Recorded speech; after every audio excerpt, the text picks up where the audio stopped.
Good morning. It's the third day of Lent. It's Friday, March 3rd, and we're continuing our reading through Paul's letter to the Romans. I'm Father Patrick Funston from St. Paul's Episcopal Church in Manhattan, Kansas, and today we're reading the third section, which my Bible calls the power of the gospel.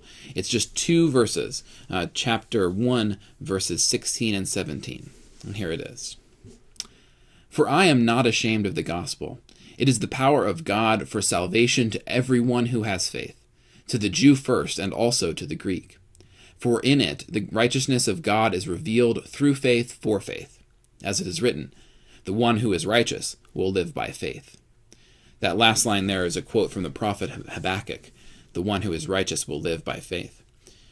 Now, it's interesting that this section is so short, just two verses, especially considering that the first two sections were longer, 7 verses each.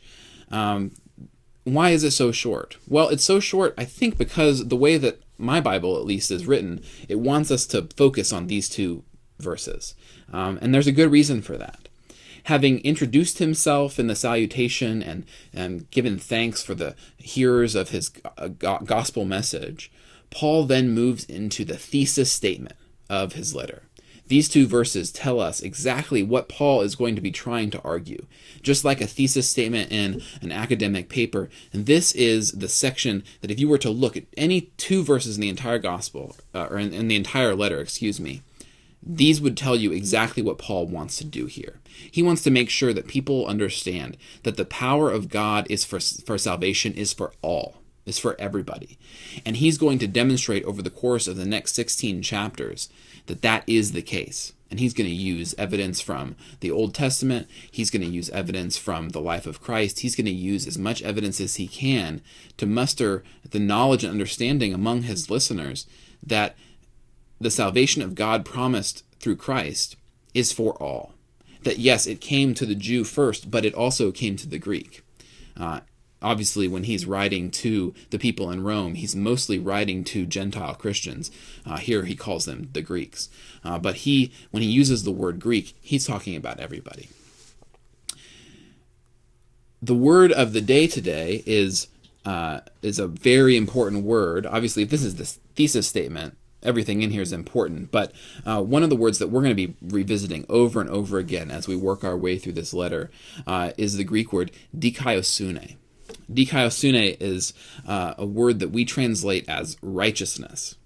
Righteousness is going to be a huge part of this letter, and dikaiosune is going to appear in basically every section of the letter. It's Paul's main concern. And specifically here, he's talking about the dikaiosune tou theou, the righteousness of God.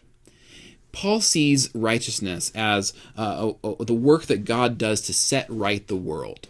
Righteousness, when we think about righteousness, we think about my own personal righteousness, right? That I have made the right decision and I can stand fast knowing that my decision is correct. But when Paul uses it in this way, when he adds the tou theou, the of God to it, what he's talking about is that God has this mission to go into the world and to set the world right.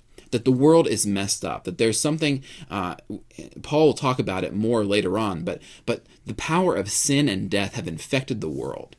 And what God has done is to set the world right. And that happens through the sacrifice of Christ. This is, of course, just normal Christian theological statement and belief. But it's very powerful the way that Paul will end up telling us about it.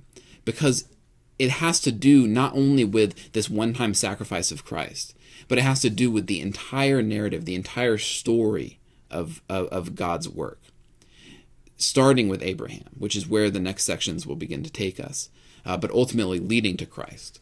That God has set the world right, and that those who live by faith, those who have faith in Christ's Son, in God's Son Christ, those are the ones who are helping to set the world right.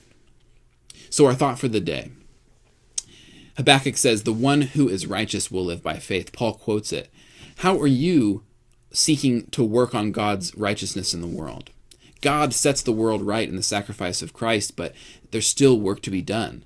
That one-time event empowers us as followers of Christ to go into the world and to be righteous, not standing in our own sense of correctness, but going out into the world and making it right, being righteous to the world.